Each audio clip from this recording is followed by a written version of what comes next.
بلکہ کوئی اور ہے کا مطلب ادارے ہیں کا مطلب اسٹیبلشمنٹ ہے. اور اسی طرح شاہ محمود قریشی نے کہا ہے کہ یہ جو ادارے ہوتے ہیں یہ کیا سیاستدانوں کا تعاقب کرنے کے لیے ہوتے ہیں یا دہشت گردوں کا تعاقب کرتے ہیں. تو بہرحال جو ہے وہ اس طرح کی بہت ساری باتیں سامنے آئی ہیں. تو جیل بھرو تحریک ایک مطلب اس دور میں تو یہ بہت فروٹفل ہوتی ہے جب آمرانہ دور ہو، اور وہ بھی اس وقت جب آپ کے ملک کی معیشت مستحکم ہو اور اس طرح کی پھر سیاسی اسٹنٹ کھیلے جاتے ہیں. لیکن اس وقت پاکستان اس چیز کا متحمل نہیں ہو سکتا. تو بہرحال عمران خان کا یہ پولیٹیکل اسٹنٹ دیکھتے ہیں کہ کتنا سروائیو کرتا ہے اور عمران خان اس پر کتنا اٹل رہتے ہیں، اور اس کے کون کون سے کارکنان یا لیڈرز ہیں. یعنی پہلے تو ان کو خود کو گرفتاری دینی ہوگی. یعنی عمران خان وہ کچھ کرنے جا رہے ہیں جو اسٹیبلشمنٹ چاہ رہی ہے. یعنی اسٹیبلشمنٹ عمران خان کو جس طرح ایلیمنیٹ کرنا چاہ رہی ہے یا جس طرح عمران خان کو جیل یاترا کروانا چاہ رہی ہے، تو عمران خان جب خود جو ہے وہ حکومت کو موقع فراہم کر رہے ہیں تو پھر یقیناً وہاں پر آپ کے لیے آلریڈی کرپشن کے بے تحاشا کیسز پڑے ہیں، جن کا چند نمونے میں آپ کو بتا دیتا ہوں. کرونا فنڈ میں 40 ارب روپے کی بے قاعدگیاں، یہ عمران دور کی بات کر رہا ہوں میں، صرف 3.5 سال میں کرونا فنڈ میں 40 ارب روپے کی بے قاعدگیاں ہوئیں. اس کے علاوہ راول پنڈی رنگ روڈ منصوبے میں 2 ارب روپے سے زائد کی کرپشن ہوئی. اس کے علاوہ ملک ریاض کو جو برطانیہ سے پیسے آئے تھے 50 ارب روپے وہ دے دیے گئے، اور اس کے علاوہ اربوں روپے سے توشہ خانہ کو نقصان پہنچایا گیا، اور القادر یونیورسٹی کے نام پر اربوں روپے بٹورے گئے اور پلاٹ بھی لیے گئے، اور بنی گالہ کی زمین غیر قانونی طور پر الاٹ کروائی گئی. اور مطلب یہ بہت حیران کن بات ہے. اور اس کے علاوہ بی آر ٹی پروجیکٹ میں جو ہے وہ 4.722 یعنی 722 بلین روپے کی بے قاعدگیاں ہوئیں. اس کے علاوہ بلین ٹری پروجیکٹ میں جہاں 250 ملین درخت لگانے تھے اور 302 ٹھیکیداروں کو ٹھیکہ دیا گیا تھا، انہوں نے 33.5 ملین روپے کی کرپشن کی. عمران خان نے خیبر پختونخوا حکومت کا جو ہیلی کاپٹر ہے وہ مجموعی طور پر 167 گھنٹے چلایا، اور 70 ملین روپے اس پر واجب الادا ہیں جو انہوں نے نہیں دیے. علیمہ باجی نے دبئی میں $370,000 کی پراپرٹی لی، جو بعد میں انہیں جو ہے وہ سپریم کورٹ کے حکم پر ظاہر کرنی پڑی، کیونکہ اس کے بعد ان پر جو ہے وہ 29.4 ملین روپے کا جو ہے وہ جرمانہ یا ٹیکس بھی انہیں ادا کرنا پڑا. اس کے علاوہ بشرا بی بی کے بھائی نے دیپال پور میں ایک مہنگی زمین پر قبضہ کیا جس کی مالیت 200 روپے تھی. علیمہ باجی کے نیو جرسی میں امریکہ کے علاقے شہر نیو جرسی میں ایک 4 منزلہ عمارت میں $450 ملین کے 3 فلیٹ ہیں، اور وہ بھی 2000 مطلب یہ لیے گئے تھے، پھر بعد میں ان کو چھپایا گیا، پھر بعد میں ان کو ظاہر کیا گیا. اس کے علاوہ ایل این جی اسکینڈل آپ کے لیے الگ ہے، چینی اسکینڈل آپ کے لیے الگ ہے، گندم اسکینڈل آپ کے لیے الگ ہے. گندم اسکینڈل میں تو انتہا کی گئی، یعنی 6,50,000 میٹرک ٹن گندم پہلے ایکسپورٹ کی گئی، اور اس کی مد میں ہمیں 18.5 ارب روپے جو ہے وہ کا نقصان اٹھانا پڑا. بعد میں پھر وہی گندم یعنی بعد میں 40 لاکھ ٹن برآمد کی، امپورٹ کی. یہ کہاں کی عقل مندی ہے کہ اپنی گندم آپ نے سستے داموں ایکسپورٹ کی، پھر وہی گندم گھما کے آپ نے مہنگے داموں امپورٹ کی. یعنی آپ کی گندم یوں گئی اور یوں گھوم کے ایک سرکل کاٹ کے واپس آ گئی. تو بہرحال اس کے علاوہ اور بھی بہت سارے کیس ہیں، اور جس نے آپ کو جس طرح سعدی کو امین قرار دیا تھا اس کا کیس تو بڑا ہی کمال کا ہے. اور میں کیا کہوں، مطلب 14 ارب روپے خرچ کیے گئے، یعنی 9 ارب روپے کا فنڈ وصول کرنے کے لیے. یہ میں بات کر رہا ہوں اپنا ڈیم فنڈ کے لیے. تو ڈیم فنڈ کے نام پر 14 ارب روپے کے اشتہارات چلائے گئے اور وصول کیے گئے 9 ارب روپے. تو یہ آپ کے لیے بہت مطلب سوچنے کی بات ہے کہ آپ جو کچھ کرنے جا رہے ہیں یہ جو ہے وہ اتنا آسان نہیں ہوتا، اور اگر آپ کر لیتے ہیں تو پھر بہت مطلب دیکھتے ہیں کیا ہوتا ہے. اس کے علاوہ ناظرین، پی ٹی آئی جو ہے وہ ایک بہت بڑا مذاق کرنے جا رہی ہے اے پی سی کے ساتھ، اور 2 دنوں سے جو ہے وہ ان کی جو کور کمیٹی ہے، ان کی جو قیادت ہے وہ سر جوڑ کر بیٹھی ہوئی ہے، اور اس دوران انہوں نے جو ہے وہ مجموعی طور پر اس وقت تک جو جس رائے پر اتفاق پایا گیا ہے کہ اے پی سی میں شیخ رشید اور اعظم سواتی شرکت کریں گے، یعنی یہ وہ بات ہے کہ رنگ میں بھنگ ڈالنے والی۔ تو کہنے کی بات یہ ہے کہ مطلب آپ کو اگر اے پی سی میں نہیں جانا ہے تو نہیں جائیں، آپ تھریٹ کر رہے ہیں کہ آپ میری سگنل کا انتظار کریں۔ ایک عمران خان کے ایکچوئل ورڈز کیا ہے ذرا آپ ملاحظہ کر لیں۔ سارے ورکرز کو، پاکستانی قوم کو، آج سب کو کہتا ہوں کہ تیاری کر لیں۔ ہم نے جیل بھرو تحریک کرنی ہے۔ انہوں نے ہمارے اوپر اب اسی طرح کا تشدد کیا۔ ساری میں اپنے نوجوانوں کو، قوم کو، لوگوں کو تیار کر رہا ہوں کہ اگر یہ سمجھ رہے ہیں کہ اس طرح کا تشدد کرتے رہیں گے اور چپ کر کے بیٹھے رہیں گے تو ہم بہتر یہ ہے کہ بجائے ہم توڑ پھوڑ کریں اور سڑکوں پہ نکلیں، جو ہماری پارٹی تیار ہوئی ہے اس وقت، ہم سارے تیاری کریں جیل بھرو تحریک کی، اور ہم انشاءاللہ پاکستان کے سارے جیلوں بھر دیں گے تاکہ ان کا شوق پورا ہو جیلوں کا، کہ اگر یہ سمجھ رہے ہیں کہ ہمیں اس سے خوف زدہ کر دیں گے اور ہم کسی طرح چپ کر کے پیچھے ہٹ جائیں گے اور اجازت دے دیں گے ان چوروں کو پھر سے اپنے اوپر مسلط کرنے کے لیے، تو یہ ہم ان کا شوق پورا کر دیتے ہیں۔ اور جیسے میں آپ کو سگنل کروں گا تو سارے ہمارے لوگ نکلیں گے اور ہم اپنی جا کے گرفتاریاں دیں گے۔ ناظرین، جنرل مشرف کے دور میں عمران خان مشرف دور کا حصہ رہے اور کچھ دنوں کے لیے مشرف دور سے ہٹ کر رہے، جس کے لیے چند ایک دن ان کو گرفتاری کا سامنا کرنا پڑا۔ ان کو ایکچوئل پتہ نہیں ہے کہ گرفتاری ہوتی کیا ہے، جیل کس کو کہتے ہیں، اور جیل کس کو کہتے ہیں یہ پوچھنا ہے تو پیپلز پارٹی آصف زرداری نون لیگ کے رہنماؤں سے پوچھیں، اور اس وقت سوشل میڈیا پر وہ چل بھی رہا ہے کہ کس نے کتنے دن جیلوں میں گزارے، اور آپ کے لیے تو جوڈیشل ایکٹیویزم کا دور ابھی تک چل رہا ہے اور آپ کے لیے سہولت کاری ہو رہی ہے، یوں آپ کے بندے جاتے ہیں اور دوسرے دروازے سے باہر آ جاتے ہیں۔ تو بہرحال وہ دور آپ نے نہیں دیکھا، پھر آپ نے اس سے پہلے جنرل ضیاء کا دور بھی نہیں دیکھا، آپ نے بدترین دور دیکھا جنرل مشرف کا، اور جنرل مشرف کے بعد یعنی اس آخر میں جو جوڈیشل ایکٹیویزم کا دور آتا ہے، جس میں جو ہے وہ جسٹس افتخار چودھری سمیت یہ سارے اور بڑے بڑے وکلاء، نامور وکلاء، صحافی، کتنے صحافیوں نے جیلیں کاٹی ہیں۔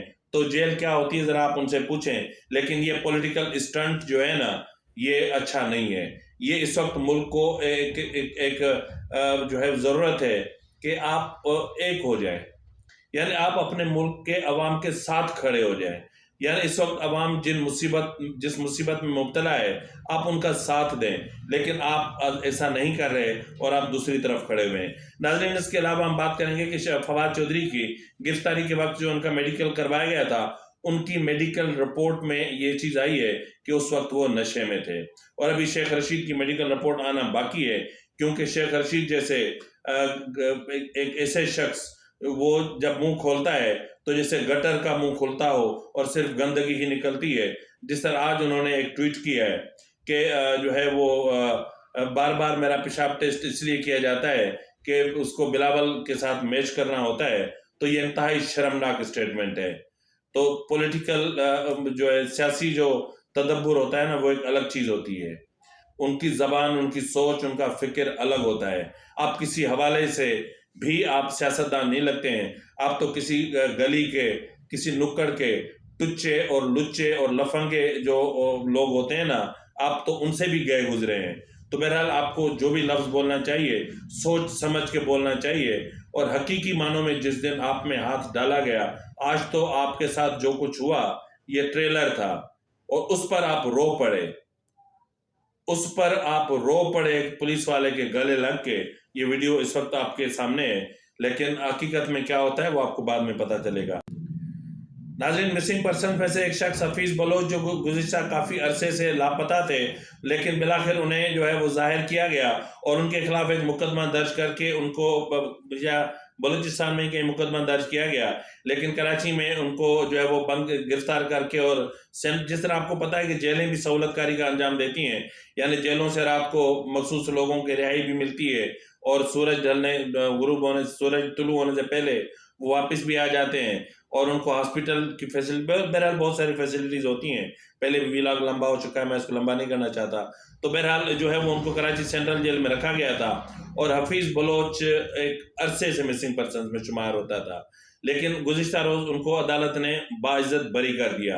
جب عدالت نے انہیں بری کیا تو سینٹرل جیل کراچی سے جیسے ہی وہ رہا ہوئے تو اس کے فوراً بعد جو ہے وہ سفید ڈالا کالے شیشے، ان میں سے کچھ لوگ نکلے اور انہوں نے زبردستی حفیظ بلوچ کو اغوا کرنے کی کوشش کی.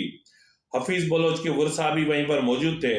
تاہم جو اسٹیبلشمنٹ کے یا آئی ایس آئی کے لوگ تھے ان کے اور ان کے درمیان آپس میں ہاتھا پائی ہوئی، جس پر آئی ایس آئی کے جو افراد تھے انہوں نے فائرنگ شروع کر دی اور اس فائرنگ کے نتیجے میں حفیظ بلوچ اور ان کی ایک بہن زخمی ہو گئے.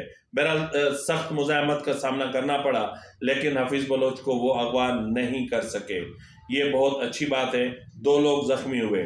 یہاں پر اگر کوئی یہ کہتا ہے کہ وہ آئی ایس آئی سے تعلق ان کا نہیں تھا تو پھر جب وہ فائرنگ چل رہی تھی سینٹرل جیل کی پریمیسز کے اندر تو پھر اس وقت وہاں رینجرز بھی تھی، جیل پولیس بھی تھی، کوئی ان کو روکنے والا نہیں تھا، کوئی ان کو ٹوکنے والا نہیں تھا. اور پھر وہ گاڑی آرام سے چلی بھی گئی لیکن کسی نے ان کو نہیں روکا. تو یہ جو معاملہ ہے یہ عاصم منیر صاحب کے لیے ایک چیلنج ہے.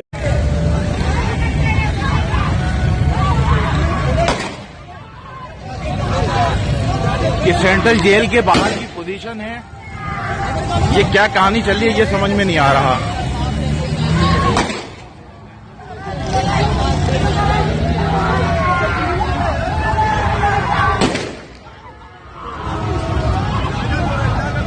یہ مجھے ذرا چھپ کے ویڈیو بنانی پڑی ہے. فائرنگ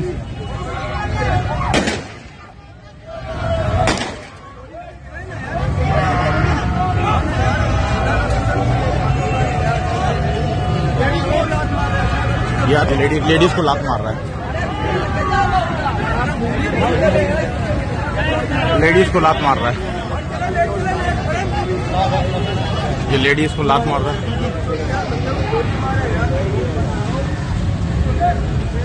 یہاں پہ دیکھیں کیا سین ہو رہا ہے.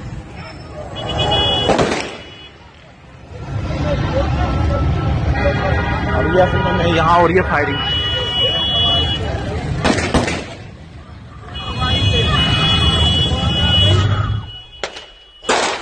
یار، یہ سین کیا چل رہا ہے؟ کس کو کڈنیپ کر رہے ہیں؟ کیا کر رہے ہیں؟ کہتے ہیں نا تنگس و جنگس. جنرل عاصم منیر صاحب، میری آپ کے ساتھ ہمدردیاں ہیں. آپ ایک اچھے سوچ کے ساتھ آئیں اور اچھے آپ یقیناً سب کچھ آپ اچھا کرنا چاہ رہے ہیں تو اس لیے ہماری سپورٹ بھی ایک ادارے کے بطور ایک ادارے کے سربراہ کے آپ کے ساتھ ہیں، کیونکہ آپ جانتے ہیں کہ جو ہے وہ آپ کو آئینی حدود میں رہ کر کس طرح کام کرنا ہے. تو اس طرح جس طرح آپ نے پشاور کے معاملے کو سیریس لیا ہے اسی طرح آپ بلوچستان کے معاملے کو بھی سیریس لیں. تو اس طرح نہ کریں اور اس بغاوت کو یہیں پر روکا جا سکتا ہے.